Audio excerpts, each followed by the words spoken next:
It was February the 2nd, 2026, at 2:47 a.m. when a dream so vivid and terrifying it felt like a warning from beyond drove me to the waterfall overlook deep in the rainforest preserve outside my home.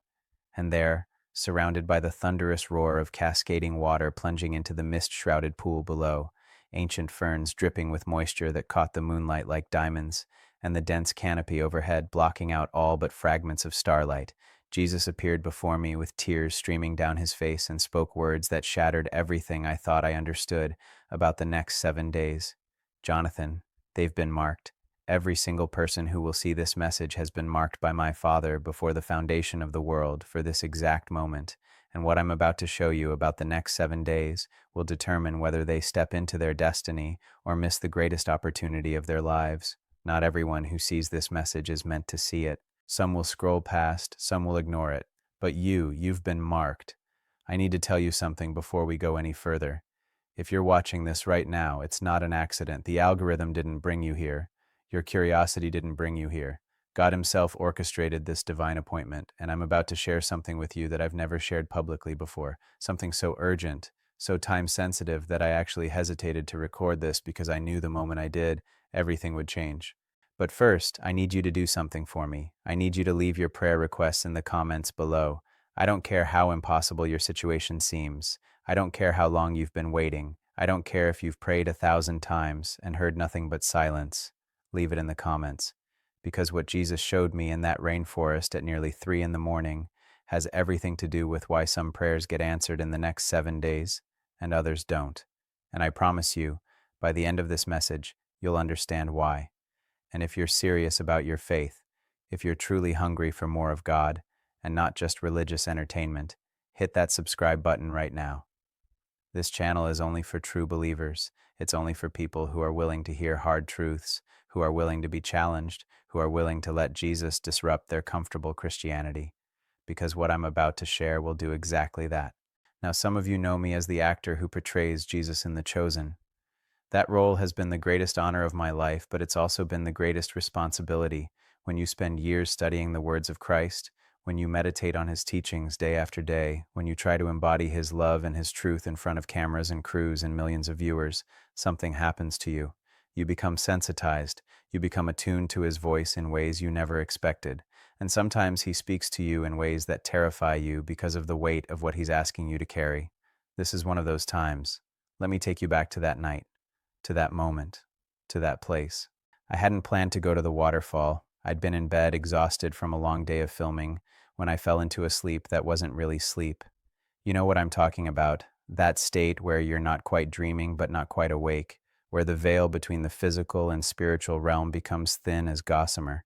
And in that state, I saw faces, thousands of them, millions of them, faces of people I'd never met, people from every nation and tribe and tongue, and they were all looking at something just beyond my field of vision, something that was coming, something that was almost here.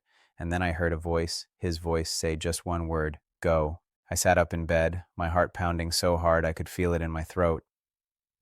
The clock read 2:33 a.m. I knew exactly where I needed to go. There's a place about 20 minutes from my house, a rainforest preserve that most people don't know about, with a waterfall that drops nearly 80 feet into a pool surrounded by rocks older than human civilization. I'd been there before to pray, to think, to escape the noise of the world, but I'd never been there at this hour, never in the middle of the night. I threw on clothes and drove through empty streets, the darkness pressing against my windows like something alive. When I reached the trailhead, I grabbed my flashlight and started walking. The path was treacherous in the dark, roots reaching up to trip me, rocks slick with moss, the sounds of the nocturnal rainforest creating a symphony of chirps and calls and rustlings that would have unnerved me if I hadn't been so focused on getting to that overlook. The temperature had dropped to maybe 55 degrees, unusual for this time of year, and I could see my breath in the beam of my flashlight. The air was thick with moisture, that particular heaviness that comes from being deep in a rainforest where the canopy holds in the humidity like a greenhouse. Every breath I took tasted of earth and vegetation and something ancient, something primordial. It took me 15 minutes to reach the overlook, and when I did, I turned off my flashlight. The moon was 3/4 full, hanging in a gap in the canopy like a spotlight from heaven, and its light turned the waterfall into a cascade of liquid silver. The roar of the water was deafening, not painfully loud, but loud enough that it filled every space in my mind, drowning out every thought, every worry, every distraction. The mist rising from the pool below caught the moonlight and created an ethereal fog that swirled around the rocks and ferns like something out of a dream. I stood there on the wooden platform that serves as the overlook, my hands gripping the railing, and I prayed, Jesus, I'm here. What do you want to show me?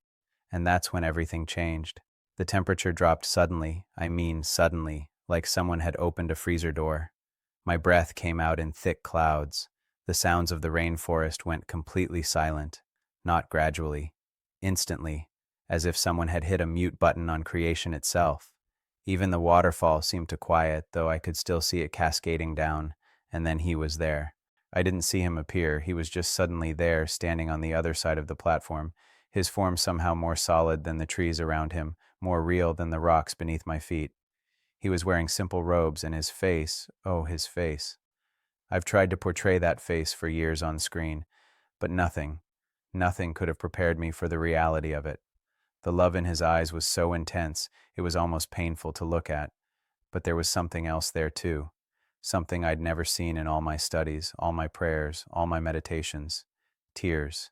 He was weeping, not sobbing, not wailing, but tears were streaming down his face in the moonlight, and when he spoke, his voice was thick with emotion. Jonathan, he said, and the sound of my name from his lips made my knees weak.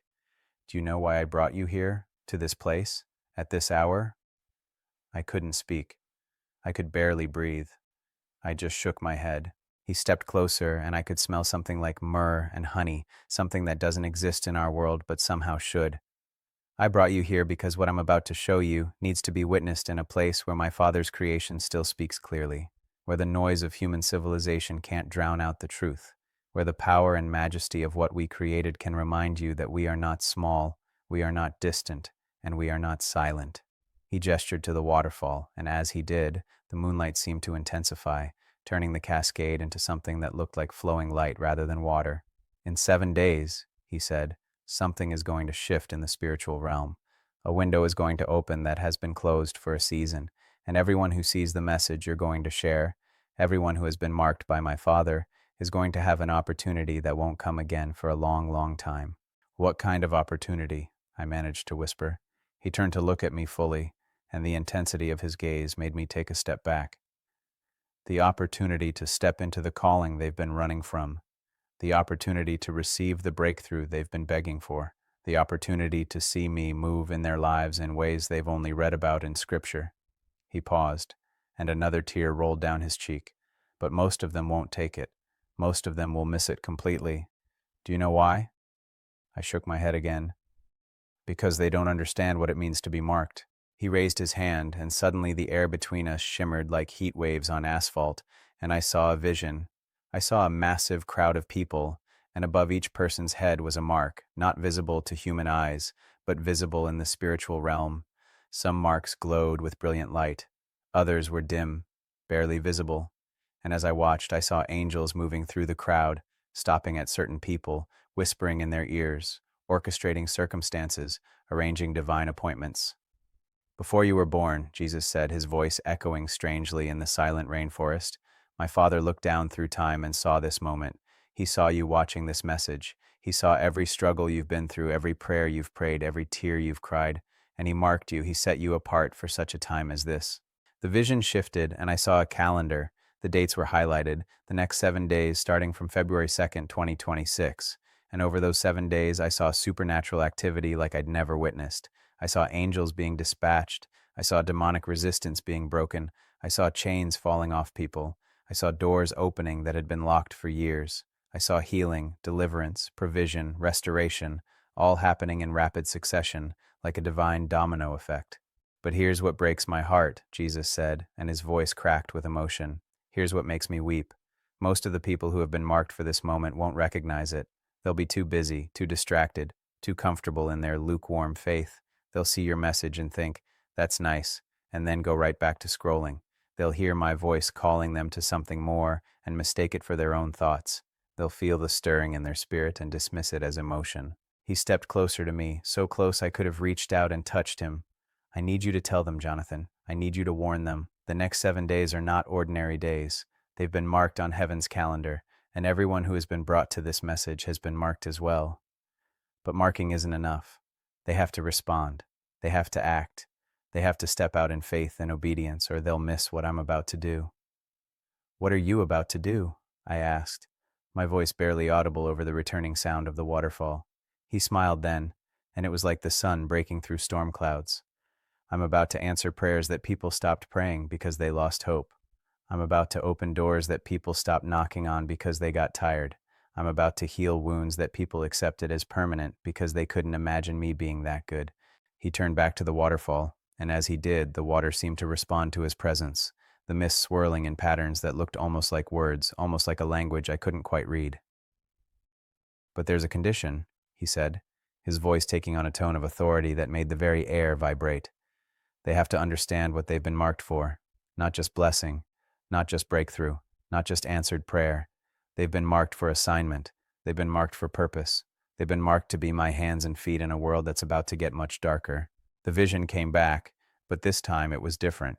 This time I saw the people with the glowing marks stepping into situations that looked impossible. I saw a woman walking into a hospital room where doctors had given up hope.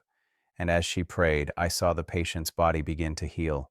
I saw a man standing in front of a business that was about to close, and as he declared God's promises, I saw the circumstances shift. I saw a teenager speaking to a friend who was contemplating suicide, and I saw demons flee at the authority in that teenager's voice. This is what they've been marked for, Jesus said. Not comfort, not ease, not a life where everything goes their way. They've been marked to be warriors, world changers, history makers, but they can't step into that calling if they don't recognize this moment for what it is. I was trembling now, overwhelmed by the weight of what he was showing me. How do I make them understand? I asked. How do I help them see? He turned back to me, and his eyes were fierce with love and determination. You tell them the truth. You tell them that the next 7 days are a test, not a test of their perfection, but a test of their willingness. Will they be obedient when I whisper instructions? Will they step out in faith when I open doors? Will they pray when I prompt them? Will they speak when I give them words? Will they give when I ask them to be generous? Will they forgive when I call them to release? The wind suddenly picked up, rushing through the rainforest canopy with a sound like a mighty rushing river, and the mist from the waterfall swirled around us both. And you tell them this, he continued, his voice rising above the wind. If they miss this window, if they ignore this marking, if they scroll past this message and go back to their comfortable, lukewarm existence, they won't lose their salvation, but they will lose their opportunity. And some opportunities only come once in a lifetime.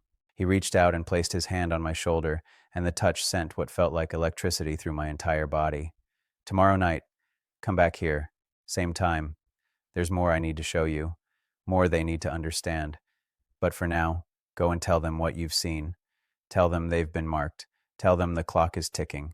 Tell them the next 7 days will determine the next 7 years of their lives. And then, just as suddenly as he'd appeared, he was gone. The sounds of the rainforest came rushing back, the chirping, the rustling, the thunderous roar of the waterfall. The temperature returned to normal. The moonlight seemed ordinary again. But I was not the same. I stood there on that platform, gripping the railing, tears streaming down my own face now, knowing that I'd just been entrusted with a message that could change lives, or that could be ignored. Listen to me. If you're still watching this, if you've made it this far, you're marked. You need to understand that this isn't motivational speaking. This isn't positive thinking. This isn't me trying to get views or subscribers. This is a prophetic word from the throne room of heaven, delivered in a rainforest at 2:47 in the morning to someone who was terrified to share it because of how crazy it sounds. You've been marked for the next 7 days. And what you do with this message, what you do with this warning, what you do with this opportunity will echo into eternity. Tomorrow night, I'm going back to that waterfall. Jesus told me to return, and he's going to show me more. He's going to reveal deeper truths about what's coming and what you need to do to prepare, and I'm going to share every word of it with you. But right now, in this moment, I need you to do something. I need you to stop and pray. I need you to ask Jesus if this word is for you. I need you to ask him what he's marking you for, and I need you to leave your prayer request in the comments, because I believe with everything in me that the prayers left under this video in the next 7 days are going to be answered in supernatural ways. Don't ignore this. Don't scroll past. Don't dismiss this as just another YouTube video. You've been marked, and the next 7 days start now. It was February 3rd, 2026, at 3:15 a.m. when I found myself back on that same trail, my flashlight beam cutting through the darkness as I made my way to the waterfall overlook for the second night in a row. But this time, everything felt different. The rainforest seemed more alive, more aware, as if creation itself knew something significant was unfolding. The air was even colder than the night before. I'd checked the temperature before leaving my house, and it read 48 degrees, unseasonably cold for this region. My breath came out in thick plumes as I climbed over roots and navigated around moss-covered rocks. And with each step, I felt a growing sense of anticipation, mixed with something I can only describe as holy fear. I hadn't slept after the first encounter. How could I? I'd spent the entire day in a daze, replaying every word Jesus had spoken, every image he'd shown me, trying to process the weight of what I'd been asked to carry.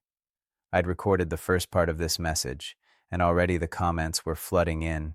Thousands of people sharing their prayer requests, their struggles, their desperate need for breakthrough. And as I read them, I kept hearing his words echoing in my mind. They've been marked. They've been marked. They've been marked. But I also kept hearing the warning. Most of them will miss it. That's what drove me back to the waterfall that second night. I needed to understand more. I needed to know how to help people recognize this moment, how to help them step into what God was doing. Because if what Jesus had shown me was true, if the next 7 days really were a divine window of opportunity, then I couldn't afford to be unclear. I couldn't afford to be vague. Lives were hanging in the balance. When I reached the overlook, I immediately noticed something different. The moon was in almost the exact same position as the night before, but the mist rising from the waterfall was thicker, denser, creating a wall of white vapor that obscured the pool below. The roar of the water seemed louder, more insistent, like it was trying to tell me something. And the smell, that earthy, ancient smell of the rainforest, was mixed with something else now, something that reminded me of incense, of the temple, of sacred spaces. I set down my flashlight and gripped the railing of the platform, staring into the mist. Jesus, I said aloud, my voice barely carrying over the sound of the water. I'm here. I came back like you asked. Please, show me more. Help me understand what these people need to know. The response was immediate. The temperature plummeted so fast that frost began forming on the railing under my hands. The sounds of the rainforest didn't just go silent this time. They reversed, like someone was playing a recording backward, and the mist from the waterfall began to glow with an inner light, not bright like the sun, but soft and golden like candlelight, filtering through alabaster. He stepped out of the mist, not from behind it, not around it, out of it, as if the mist itself had taken form and become flesh. And this time, his appearance was different. He looked the same face, the same robes, the same eyes full of impossible love, but there was an intensity to his presence that hadn't been there the night before. He looked like a king preparing for battle. He looked like a bridegroom waiting for his bride. He looked like a father about to do something drastic to save his children. You came back, he said, and there was approval in his voice that made my heart swell. You told me to, I replied, my voice shaking. He smiled, but it was a sad smile. Many people hear my voice, Jonathan. Few obey it. That's the first thing I need you to understand about these next 7 days. That's the first thing everyone watching this needs to understand. Hearing is not enough. Recognition is not enough. Even belief is not enough. What I'm looking for, what separates those who will step into their marking from those who will miss it, is obedience. He moved to the edge of the platform, looking down into the glowing mist, and gestured for me to join him. I did, my legs feeling weak, my whole body trembling from cold and awe and fear. Look down there, he said, pointing into the mist. Tell me what you see. I looked, squinting through the golden glow, trying to see the pool below, but instead of water, I saw something else. I saw people, hundreds of them, maybe thousands, all standing in the mist, all looking up toward where we stood, and they were calling out, their voices somehow audible despite the roar of the waterfall. Help me, Jesus! I need a miracle. Please, I can't do this anymore. Where are you? Why won't you answer? The desperation in their voices broke something inside me. I felt tears streaming down my face as I listened to their cries, their pleas, their raw and honest pain.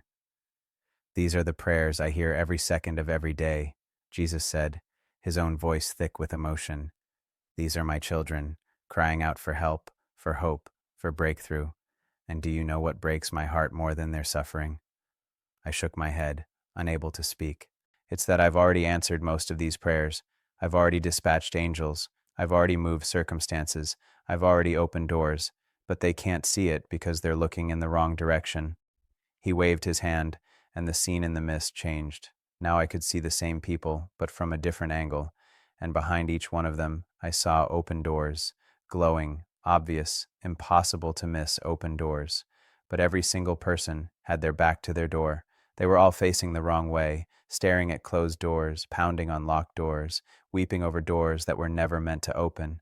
This is the second thing you need to tell them, Jesus said, his voice taking on that tone of authority that made the air vibrate. The next 7 days are not about me finally deciding to answer their prayers. I've already decided. I decided before the foundation of the world. The next 7 days are about them finally turning around and seeing what I've already prepared. He turned to face me directly, and his eyes were blazing now, not with anger, but with passionate intensity. Do you understand what I'm saying? Do you understand how crucial this is? I I think so, I stammered. You're saying the breakthrough is already there, but people are missing it because they're focused on the wrong things. Exactly. His voice rose above the waterfall, and the mist swirled in response to his words. They're praying for me to open doors I've already opened. They're begging me to make a way when I've already made a way. They're asking me to move when I've already moved, and meanwhile the enemy is doing everything in his power to keep them distracted, to keep them looking in the wrong direction, to keep them from turning around and seeing what's right behind them. The wind picked up suddenly, rushing through the rainforest canopy with such force that leaves and small branches began falling around us. But neither Jesus nor I moved. We stood there on that platform, surrounded by the chaos of wind and mist and falling debris, and he continued speaking. In the next 7 days, I'm going to be speaking to everyone who's been marked. I'm going to be giving them specific instructions. Turn here, look there, call this person, go to that place, give this amount, forgive that offense, release this dream, pick up that assignment, and the ones who obey, the ones who actually do what I tell them to do, even when it doesn't make sense, even when it's uncomfortable, even when it costs them something, those are the ones who are going to turn around and see their open doors. He paused, and the wind died down as suddenly as it had started. In the silence that followed, I could hear water dripping from the leaves above us, each drop hitting the platform with a sound like a ticking clock. But the ones who hesitate, he continued, his voice dropping to almost a whisper, the ones who hear my voice but second-guess it, who feel my prompting but rationalize it away, who sense my leading but decide to wait for a more convenient time, they're going to miss it. They're going to stay facing the wrong direction, and when these 7 days are over, when this window closes, they're going to wonder why nothing changed. I felt a surge of urgency rising in my chest. How do they know? I asked desperately. How do they know when it's your voice and not just their own thoughts? How do they know what to obey? Jesus smiled, and this time it was a smile of genuine warmth. That's the third thing you need to tell them. That's why I brought you back here tonight. He gestured to the waterfall, to the mist, to the ancient trees surrounding us. Do you know why I keep meeting you in places like this? In creation? In the wild places where human civilization hasn't tamed everything? I shook my head. Because this is where my voice is clearest. This is where the noise of the world can't drown out the whisper of my spirit. Look around you, Jonathan. Really look. I did. I looked at the waterfall, still glowing with that golden light. I looked at the mist, swirling in patterns that seemed almost intentional. I looked at the trees, their branches reaching toward the sky like hands lifted in worship. I looked at the rocks, ancient and unmovable, bearing witness to countless years of God's faithfulness. And as I looked, I began to understand. Creation obeys me without question, Jesus said softly. The water falls because I designed it to fall. The trees grow because I commanded them to grow. The rocks stand firm because I placed them there. They don't second guess, they don't rationalize, they don't wait for a more convenient time. They simply do what they were created to do. He turned back to me, and his eyes were gentle now. That's what I'm asking of my marked ones in these next 7 days. Not perfection, not complete understanding, just simple obedience. When they feel that prompting in their spirit, That sudden thought to call someone, that unexpected urge to give something, that uncomfortable conviction to forgive someone, that strange leading to go somewhere, I need them to just do it. Like the waterfall, like the trees, like the rocks. Just do what I'm asking without overthinking it. The mist began to shift again, and I saw another vision. This time I saw specific scenarios playing out like scenes in a movie. I saw a woman sitting at her kitchen table drinking coffee when suddenly she thought of an old friend she hadn't spoken to in years. In the vision, I watched two different outcomes. In the first, she dismissed the thought and went back to scrolling on her phone. In the second, she picked up her phone and sent a text message. And in that second scenario, I saw the ripple effects, the friend receiving the message at the exact moment she was contemplating ending her life, the conversation that followed, the healing that began, the destiny that was preserved. I saw a man driving to work when he felt a strong urge to take a different route. In one scenario, he ignored it and stayed on his usual path. In the other, he obeyed and ended up at a gas station where he met someone who offered him the job opportunity he'd been praying for. I saw a teenager in her bedroom feeling prompted to apologize to her mother for something she'd said in anger. In one scenario, she let pride win and stayed silent.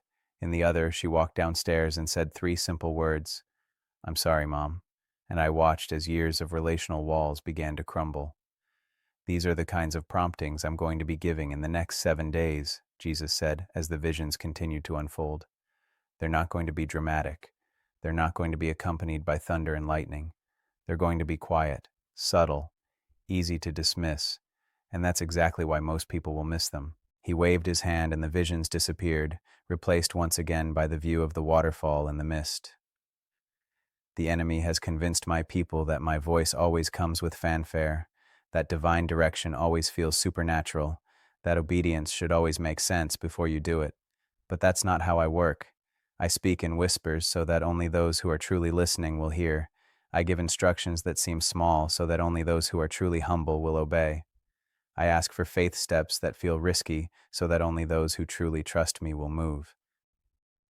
The temperature was rising now, the frost on the railing beginning to melt, and I realized that this encounter was coming to an end. But Jesus had more to say. "Jonathan, I need you to tell them something else, something hard, something that's going to offend the religious people but set the hungry people free." I braced myself. "What is it?" His expression became stern, almost fierce. "The next 7 days are not for everyone. They're only for the marked ones. And being marked doesn't mean being perfect. It doesn't mean having it all together. It doesn't mean never struggling or doubting or failing. Some of the most marked people are the ones the religious community has written off. Some of the most marked people are the ones who've made terrible mistakes. Some of the most marked people are the ones who feel the least qualified." He stepped closer to me, and I could feel the heat radiating from his presence, melting away the cold. "I need you to tell the single mother who thinks she's disqualified because of her past. She's marked. Tell the businessman who's struggling with addiction. He's marked. Tell the teenager who's battling depression. She's marked. Tell the pastor who's ready to quit. He's marked. Tell the person who's made such a mess of their life they can't imagine me still having a plan for them. They're marked." His voice was rising again, echoing off the rocks and trees. "The marking isn't about their worthiness. It's about my choice. It's about my sovereignty. It's about my decision to use broken vessels to display my glory. And in the next 7 days, I'm going to be reaching out specifically to the ones who feel the most disqualified, because those are the ones who will give me the most glory when I turn their lives around." I was weeping openly now, thinking of all the comments I'd read, all the broken people crying out for hope. "How do I help them believe that?" I asked through my tears. "How do I help them see that they're really marked?" Jesus reached out and placed both hands on my shoulders, and the touch sent warmth flooding through my entire body. "You tell them to look for the signs. In the next 7 days, I'm going to be confirming their marking in tangible ways. They're going to see repeated numbers. They're going to hear specific songs at specific moments. They're going to have dreams that feel more real than waking life. They're going to encounter people who speak words they desperately needed to hear. They're going to experience coincidences that are too perfect to be coincidental." He paused, making sure I was capturing every word. "And when they see these signs, they need to recognize them for what they are." My way of saying, "Yes, I see you. Yes, I hear you. Yes, you're marked. Yes, this is real. Now turn around and look at the door I've opened for you." The mist was beginning to thin now, the golden glow fading, and I knew our time was almost up. But I had one more question burning in my mind. Jesus, what happens if they miss it? What happens if they ignore the promptings, if they dismiss the signs, if they let these 7 days pass without responding? His face fell, and the sadness that washed over his features was almost unbearable to witness. Then they'll have to wait for the next window, and I can't tell you when that will be. Some windows open frequently, others open once in a lifetime. This particular window, this specific alignment of spiritual circumstances, I haven't opened it in years, and I may not open it again for years to come. He released my shoulders and stepped back toward the mist. That's why the urgency, Jonathan. That's why I'm weeping. That's why I need you to sound the alarm, because I love them too much to let them miss this without warning them. I love them too much to let them stay comfortable in their complacency. I love them too much to let them keep facing the wrong direction when their breakthrough is right behind them.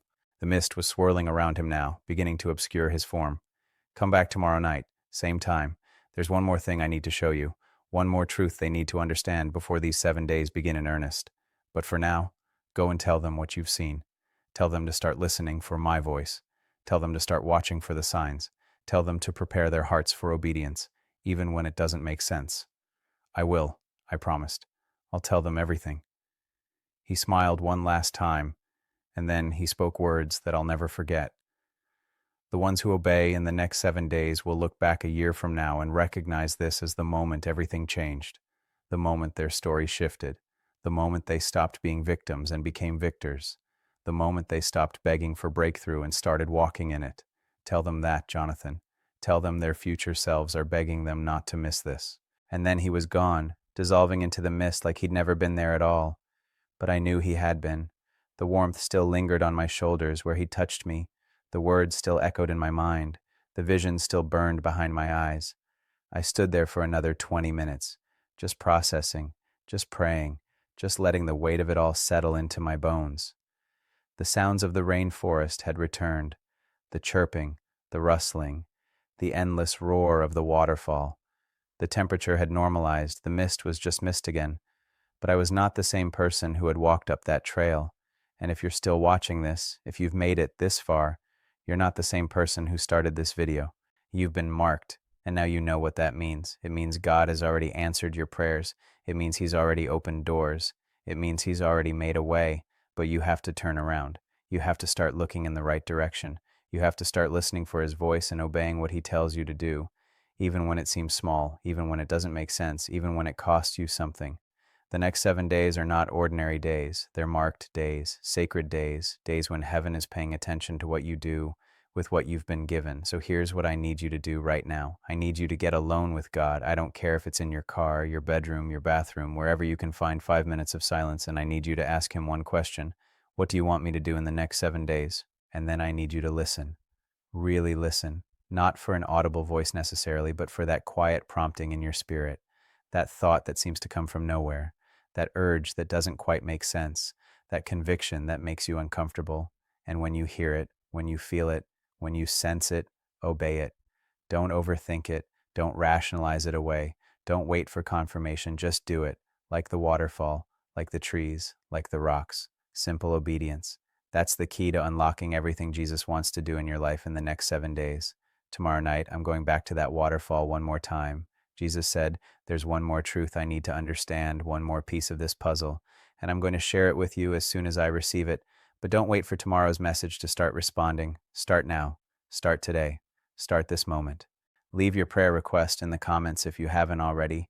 Tell me what door you're believing God to open. Tell me what breakthrough you're desperate for, because I believe those prayers are going to be answered in the next 7 days in ways that will leave you speechless. You've been marked. Now turn around and see what God has already prepared for you. It was February 4th, 2026 at 2:58 a.m. when I made the climb to the waterfall overlook for the third consecutive night, but this time I wasn't alone on the trail. I couldn't see them, but I could feel them, a presence that surrounded me as I walked, something that made the hair on the back of my neck stand up and my spirit leap within me. The air itself felt charged, electric, like the moments before a lightning strike. And when I finally reached the platform overlooking the waterfall, I understood why. The sky above the canopy gap was no longer showing just moonlight. It was alive with stars so bright and numerous they looked like someone had thrown diamonds across black velvet, and they were pulsing, actually pulsing with light in a rhythm that matched my heartbeat. The temperature was the coldest yet. My phone read 42 degrees when I checked it at the trailhead, and my breath came out in thick clouds that hung in the air like ghosts. But it wasn't just cold. There was a weight to the atmosphere, a density that made every movement feel significant, every breath feel purposeful. The waterfall was thundering louder than I'd ever heard it, and the mist rising from below had taken on an almost crystalline quality in the starlight, each droplet catching and refracting light like a prism. I'd spent the entire previous day in a state of heightened awareness, watching for the signs Jesus had mentioned, listening for his voice in every quiet moment. And he'd been true to his word.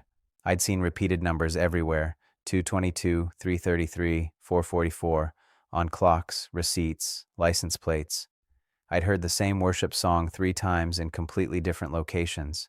I'd received a text message from someone I hadn't spoken to in 5 years, saying words I'd prayed that morning that someone would speak over me. The confirmations were undeniable, but more than that, I'd been reading the comments on the previous videos. Thousands upon thousands of people sharing their stories, their prayers, their desperate need for breakthrough. And as I read them, I felt the weight of what Jesus had entrusted to me growing heavier. These weren't just random viewers. These were the marked ones. These were the people heaven had orchestrated to see these messages at this exact moment in history. And what I was about to share with them tonight would determine whether they stepped into their destiny or missed it entirely. I gripped the railing of the platform and looked out at the waterfall, now barely visible through the thick mist and the darkness.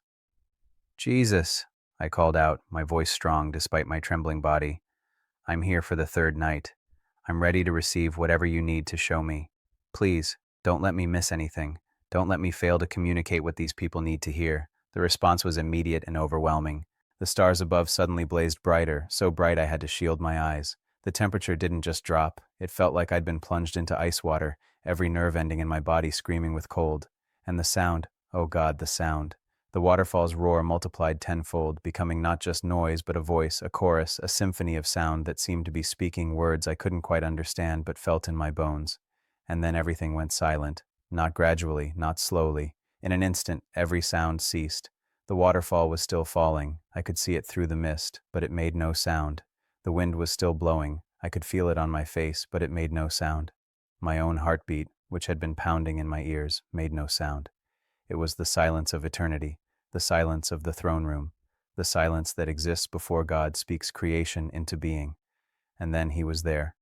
But this time, he wasn't alone. Jesus stood in the center of the platform, but surrounding him, filling every available space, were beings of light. Angels, dozens of them, maybe hundreds, their forms shifting and shimmering like heat waves, their presence so powerful that I fell to my knees without thinking. Some had wings, massive, impossible wings that seemed to be made of living fire. Others appeared almost human, but with an intensity to their features that made it clear they were anything but. And all of them, every single one, was focused on Jesus, with an attention so complete, so absolute, that I understood in that moment what true worship looked like. Jesus looked different tonight too. He was still recognizable, still the same face I'd seen the previous 2 nights. But there was a glory emanating from him that I hadn't witnessed before. His robe seemed to be woven from light itself, and his eyes were like flames, burning with an intensity that should have terrified me, but instead filled me with a strange mixture of fear and overwhelming love. When he spoke, his voice wasn't just sound. It was power. It was authority. It was the voice that spoke galaxies into existence, and it made every cell in my body vibrate with recognition. "Jonathan, son of man, stand on your feet. I have something to show you that will shake everything you think you understand about the next 7 days." I struggled to stand, my legs weak, my whole body trembling. One of the angels, a massive being with eyes that seemed to see through me, reached out and touched my arm, and strength flooded into me. I stood, facing Jesus, surrounded by these beings of light, and waited. "For 2 nights, I've been preparing you," Jesus said, his voice echoing strangely in the supernatural silence. "I've been showing you that people have been marked. I've been showing you that doors have already been opened. I've been showing you that obedience is the key. But tonight, I need to show you something harder, something that will offend the comfortable but ignite the hungry." He gestured, and the mist from the waterfall began to swirl and coalesce, forming shapes, images, scenes that played out before my eyes like a movie projected onto fog. I saw a church, a large, beautiful church with stained glass windows and comfortable pews, and a congregation that looked peaceful, content, satisfied. The worship was polished, The sermon was encouraging, the people were smiling, everything looked perfect. But then the image shifted, and I saw the same church from a different perspective, a spiritual perspective, and what I saw made my stomach turn. The building was surrounded by a thick, dark fog, not the clean mist of the waterfall, but something oily, something toxic, something that clung to the walls and seeped through the windows.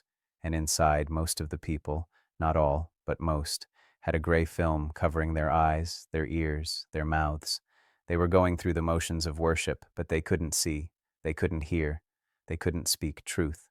"This is what I'm dealing with," Jesus said, and there was anguish in his voice. "This is why the next 7 days are so crucial. My church, not all of it, but much of it, has been lulled to sleep by comfort. They've been blinded by religion. They've been deafened by tradition. They've been silenced by the fear of man." The scene shifted, and I saw individual people now, a pastor standing in his office, feeling a strong prompting to preach a message about repentance, about holiness, about the cost of discipleship, but dismissing it because it might offend the donors. A worship leader sensing she should lead the congregation in extended worship, in waiting on God's presence, but cutting it short because the service was running long. A small group leader feeling convicted to address sin in someone's life, but staying silent to keep the peace. "These are my people," Jesus said, and I could hear tears in his voice even though his face remained stern. "These are the ones who claim my name, who gather in my name, who sing songs about surrender and sacrifice. But when I actually ask them to surrender something, to sacrifice something, to obey something that costs them, they hesitate, they rationalize, they compromise." He turned to face me directly, and the intensity of his gaze made me want to look away, but I couldn't. "The next 7 days are not just about personal breakthrough, Jonathan. They're about separation. I'm separating the sheep from the goats. I'm separating the wheat from the chaff.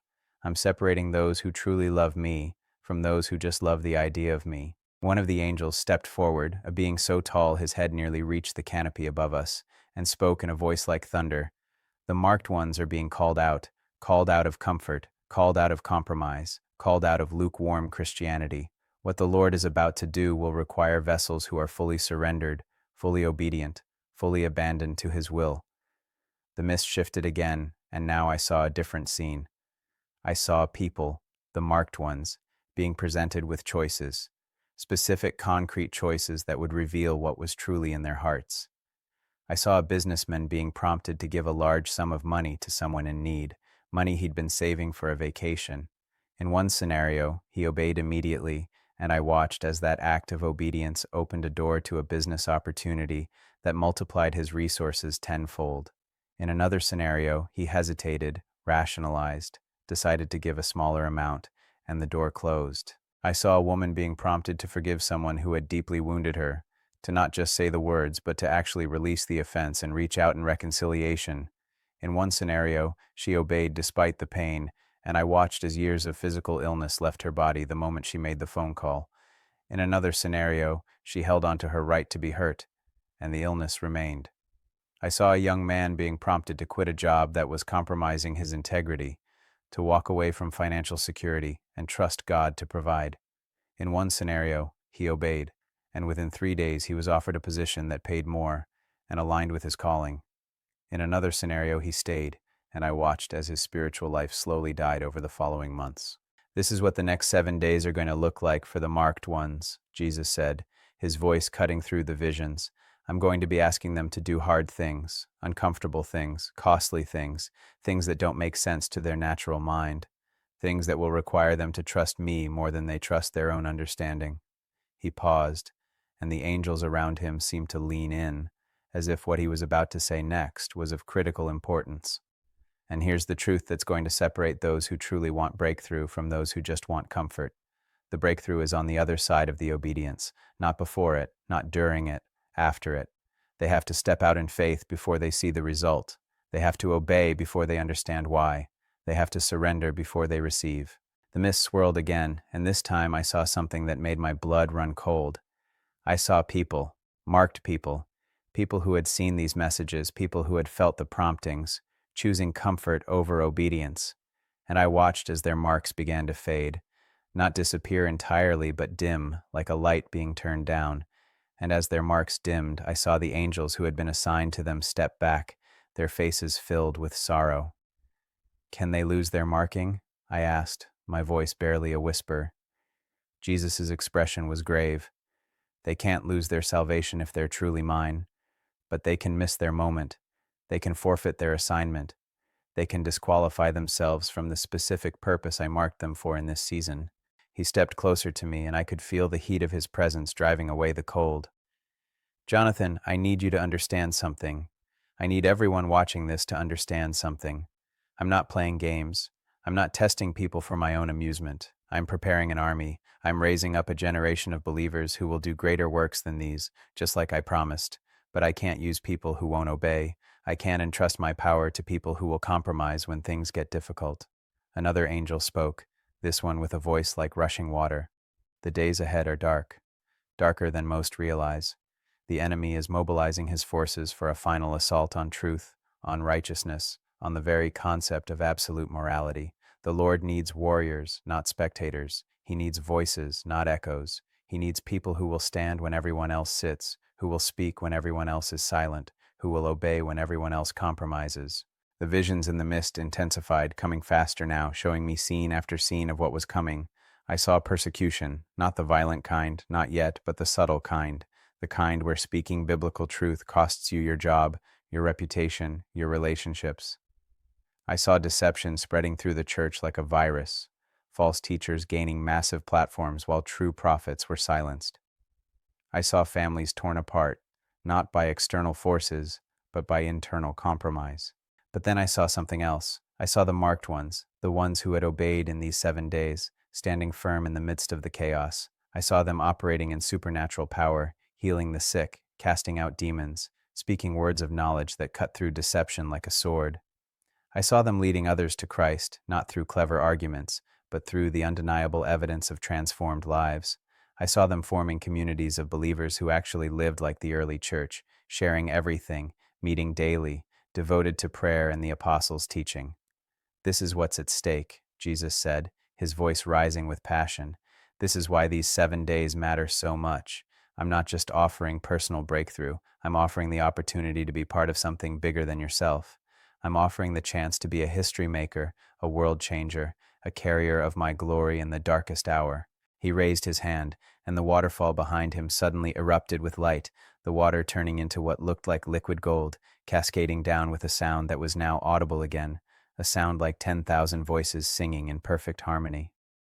But here's what I need them to know, he continued, his voice somehow carrying over the sound of the waterfall. Here's the warning I need you to deliver.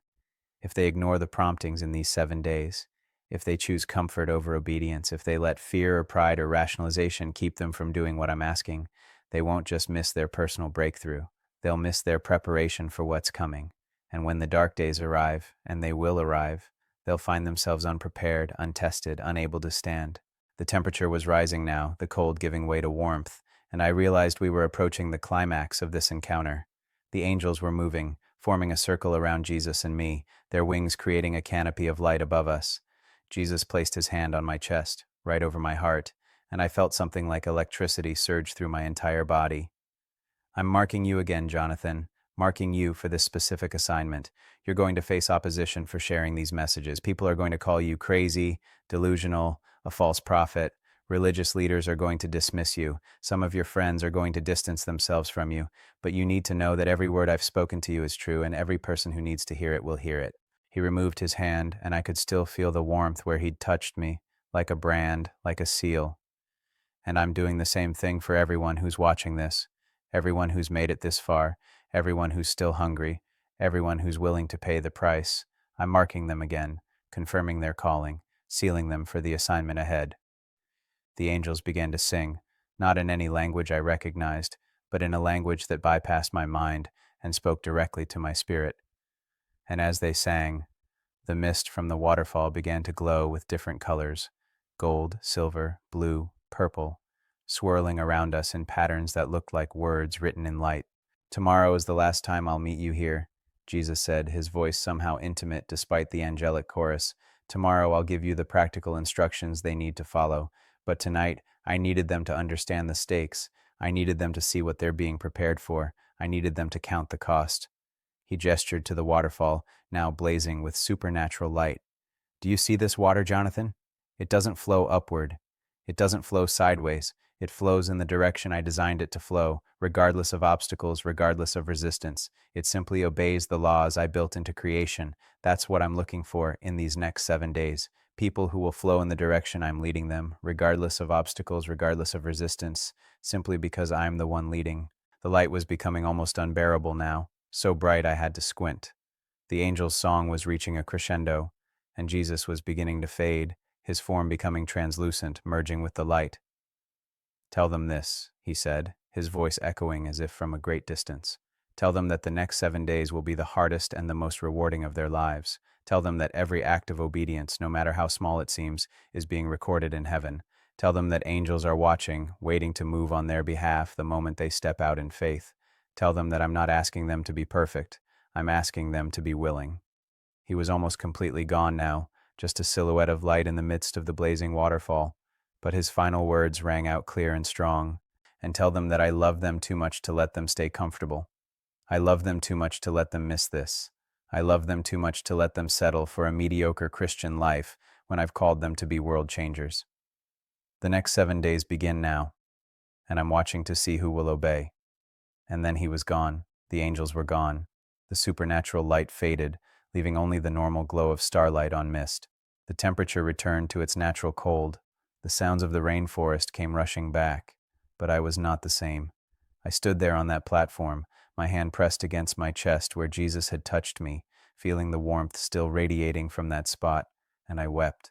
Not tears of sadness, but tears of holy fear and overwhelming love and desperate determination to be faithful to what I'd been shown. I don't know how long I stood there. It might have been minutes, it might have been an hour.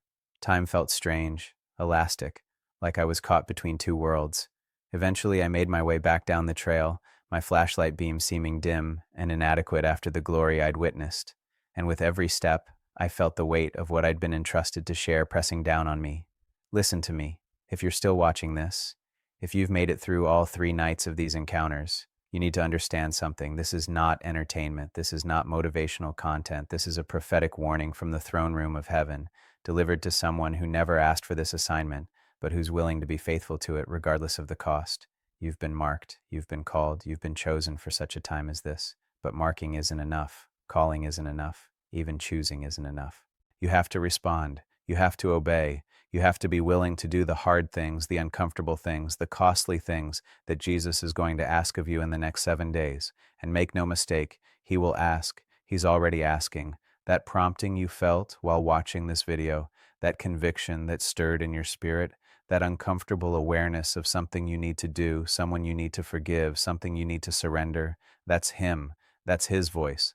That's your first test. What are you going to do with it? Are you going to rationalize it away? Are you going to decide to deal with it later? Are you going to let fear or pride or comfort keep you from obeying? Or are you going to be like the waterfall, simply flowing in the direction he's designed you to flow, regardless of obstacles, regardless of resistance? The next 7 days are going to reveal what's really in your heart. They're going to separate the sheep from the goats, the wheat from the chaff, the truly surrendered from the merely religious. And I'm telling you right now, as someone who stood in the presence of Jesus 3 nights in a row, as someone who's seen the angels and heard their songs and witnessed the glory, it's worth it. Whatever he asks you to do, whatever he asks you to surrender, whatever he asks you to sacrifice, it's worth it. The breakthrough is on the other side of the obedience. Tomorrow night, I'm going back to that waterfall one final time. Jesus said he's going to give me the practical instructions, the specific steps you need to take. But don't wait for tomorrow to start obeying. Start now. Start with whatever he's already shown you. Leave your commitment in the comments. Tell me what you're going to do in the next 7 days. Tell me what you're surrendering, what you're obeying, what you're stepping into, because I believe that public declaration of obedience releases supernatural power. You've been marked, you've been warned, you've been prepared. Now it's time to obey. It was February 5th, 2026 at 3:33 a.m. and yes, I noticed the numbers when I made what I knew would be my final climb to the waterfall overlook. But this time everything was different from the very beginning. The moment I stepped onto the trail, I felt it, a sense of completion, of culmination, like I was walking toward the final scene of a divine drama that had been written before time began. The rainforest seemed to know it too. The usual sounds of nocturnal creatures were replaced by an almost reverent silence, broken only by the distant thunder of the waterfall and the sound of my own breathing. The air temperature had risen to a comfortable 62 degrees, and there was a sweetness to it, like jasmine and honeysuckle, though neither of those flowers grew in this region. The previous day had been the most intense of my life.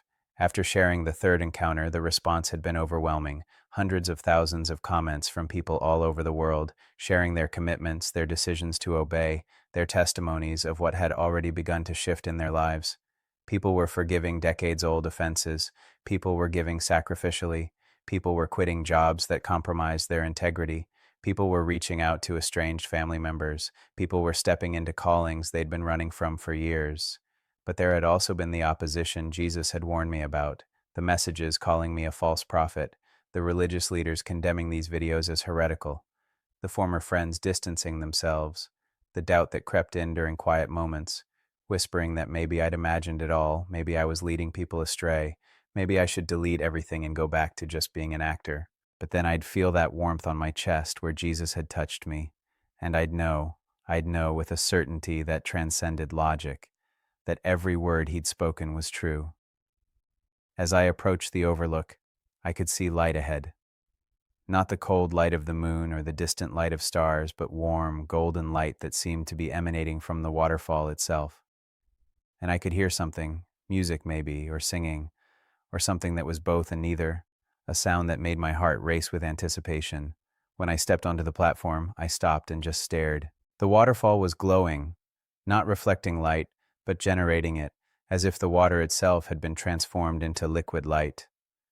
The mist rising from the pool below was shot through with colors I'd never seen before, colors that don't exist in the normal spectrum, colors that seem to carry emotion and meaning beyond their visual beauty.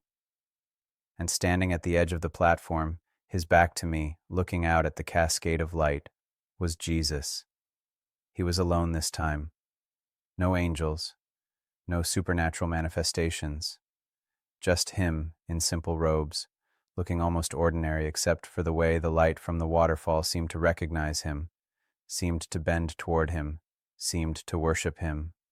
"Jonathan," he said without turning around, "come stand beside me." I did, my legs steady this time, my heart calm despite the supernatural nature of what I was witnessing. I'd been in his presence 3 nights in a row now, and while the awe never diminished, the fear had transformed into something else, into trust, into intimacy, into the kind of relationship where you can stand beside someone in comfortable silence and know you're exactly where you're supposed to be. We stood there together for a long moment, just watching the waterfall, and I realized he was giving me time to absorb the beauty of it, to let it minister to something deep in my soul that had been depleted by the intensity of the previous days. Finally, he spoke. "Do you know why I chose a waterfall for these encounters?" I shook my head. Because a waterfall represents constant motion, constant flow, constant surrender to gravity and design. The water doesn't cling to the rocks at the top. It doesn't try to hold on to where it's been.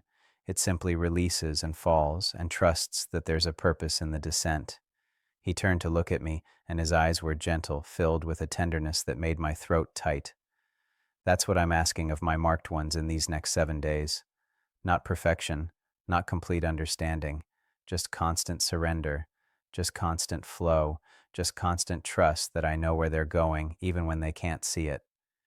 He gestured for me to sit, and we both settled onto the wooden platform, our legs dangling over the edge like 2 friends sitting on a dock watching the sunset. It was so normal, so human, and yet so profound that I felt tears starting to form. "I've shown you the marking," he said, his voice conversational, now intimate. "I've shown you the open doors, I've shown you the stakes, but tonight I need to give you something practical, something concrete, something that everyone watching can actually do, starting right now, that will position them to receive everything I want to give them in these 7 days. He reached down and picked up a small stone from the platform, turning it over in his hands. "It's going to sound too simple. The religious people are going to dismiss it as reductive. The intellectual people are going to think it's beneath them, but the hungry people, the truly marked ones, they're going to recognize the wisdom in it, and they're going to do it, and their lives are going to change." He handed me the stone. It was smooth, worn by water, and still slightly damp. For the next 7 days, starting from the moment they finish watching this video, I want everyone who's been marked to do something for 30 minutes every single day. Not 29 minutes, not 31 minutes, exactly 30 minutes. And here's what I want them to do. He held up one finger. First, 10 minutes of silence. Complete silence. No music, no podcasts, no audiobooks, no distractions. Just them and me in a quiet space. And during those 10 minutes, I want them to do only one thing. Listen. Not pray, not read, not worship. Just listen. Because I've been speaking to them for years, but they've been too busy, too distracted, too surrounded by noise to hear me. He held up a second finger. Second, 10 minutes of writing. I want them to take a pen and paper, not a phone, not a computer, but actual pen and actual paper. And I want them to write down everything they hear during those first 10 minutes. Every thought, every impression, every prompting, every conviction. Even if it seems random, even if it doesn't make sense, even if they're not sure if it's me or just their own thoughts. Write it all down. He held up a third finger. Third, 10 minutes of obedience. I want them to look at what they wrote and identify one thing, just one thing, that they can do that day in response to what they heard. And then I want them to do it. Before the day is over. No excuses, no delays, no rationalization, just simple, immediate obedience. He lowered his hand and looked at me intently. That's it. That's the practical instruction. 30 minutes a day for 7 days, 10 minutes listening, 10 minutes writing, 10 minutes obeying. And I promise you, Jonathan, I promise everyone watching this, that if they do this faithfully for 7 days, their lives will never be the same. I turned the stone over in my hands, feeling its smoothness, its solidity.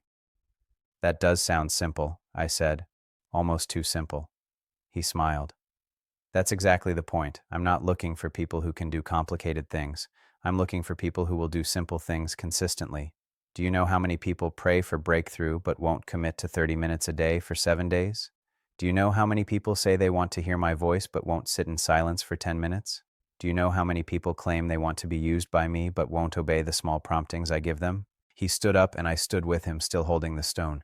This is the test, Jonathan. This 30-minute daily practice for 7 days is going to separate the truly marked from the merely curious, because it's going to require discipline.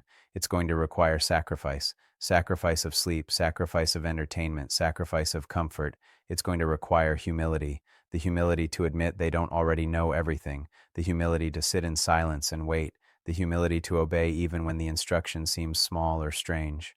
The light from the waterfall was intensifying now, and I could see the dawn beginning to break through the canopy above us, the first rays of sunlight mixing with the supernatural glow to create something breathtakingly beautiful. But here's what's going to happen for those who do it, Jesus continued, his voice taking on that tone of authority I'd come to recognize. On day 1, they're going to struggle with the silence. Their minds are going to race. They're going to feel like they're not hearing anything. They're going to want to quit. But if they push through by day 2 or 3, they're going to start hearing my voice with a clarity they've never experienced before. He began walking along the edge of the platform, and I followed, the stone still in my hand.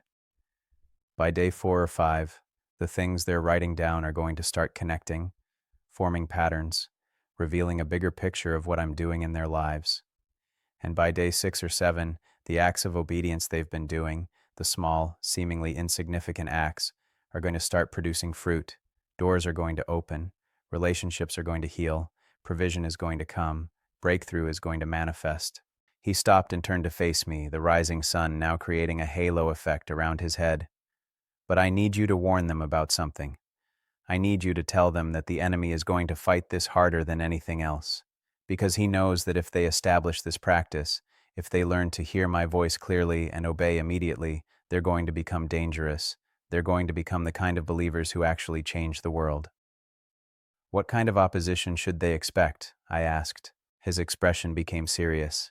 Everything is going to conspire to keep them from those 30 minutes. They're going to oversleep. They're going to have emergencies. They're going to have family members interrupt them. They're going to feel too tired, too busy, too distracted. The enemy is going to whisper that it's not working, that they're not hearing anything, that this is a waste of time. And if they give in to any of that, if they miss even one day, they need to start over. All 7 days. Because this isn't about completing a task. It's about establishing a pattern, building a foundation, creating a lifestyle of listening and obeying. He reached out and took the stone from my hand, then threw it into the waterfall. It disappeared into the cascade of light, and I heard a sound like a bell ringing, pure and clear. That stone represented their old life, Their old patterns, their old way of relating to me, sporadic, inconsistent, based on emotion rather than discipline.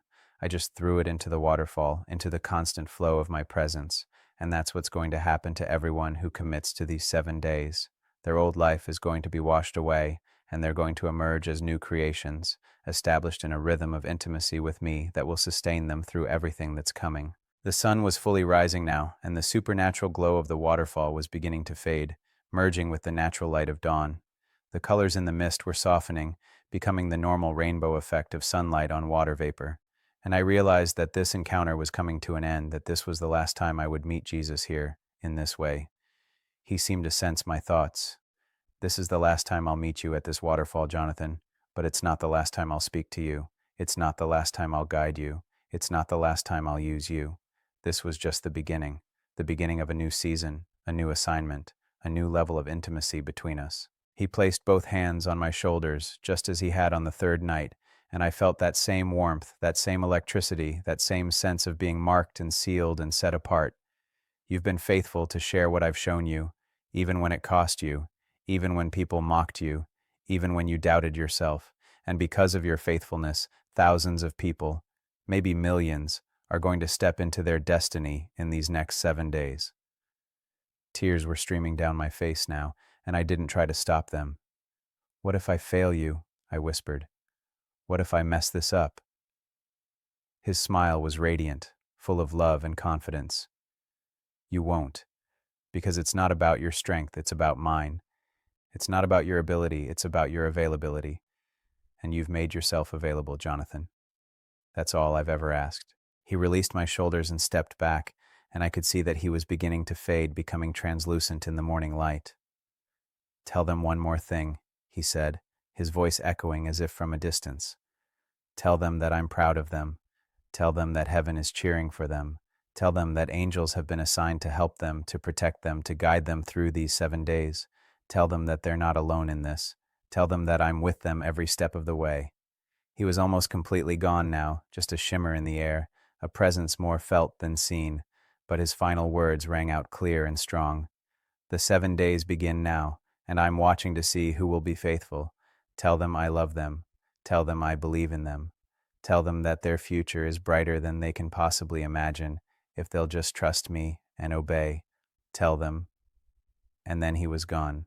I stood there on the platform as the sun continued to rise, painting the sky in shades of pink and gold and orange, and I felt a peace settle over me that I'd never experienced before.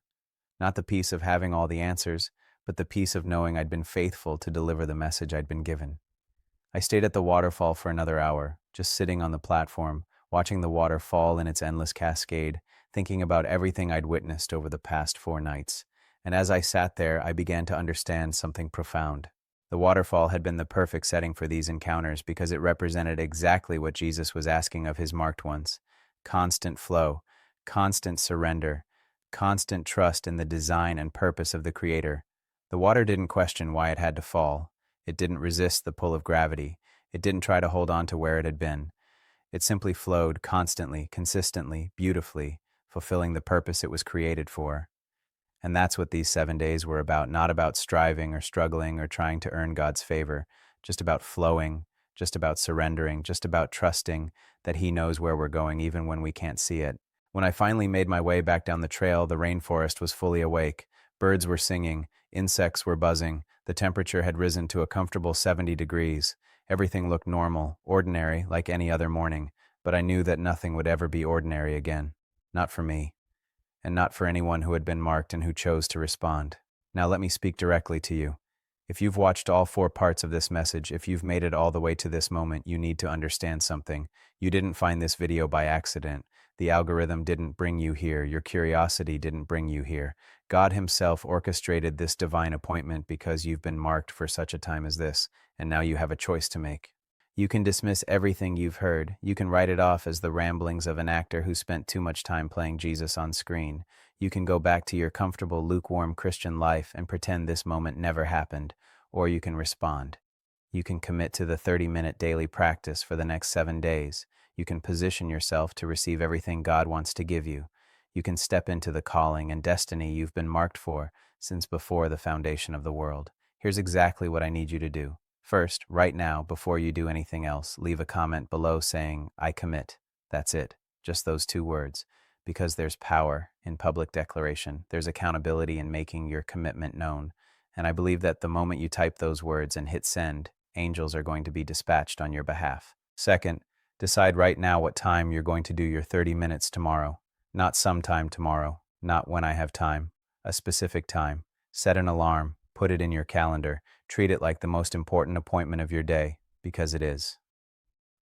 Third, prepare your space. Find a quiet place where you won't be interrupted. Get a pen and a notebook. Again, not your phone, not your computer, but actual pen and actual paper. Put them in the space where you're going to meet with God so everything is ready. Fourth, tell someone, tell a friend, tell a family member, tell someone in your church.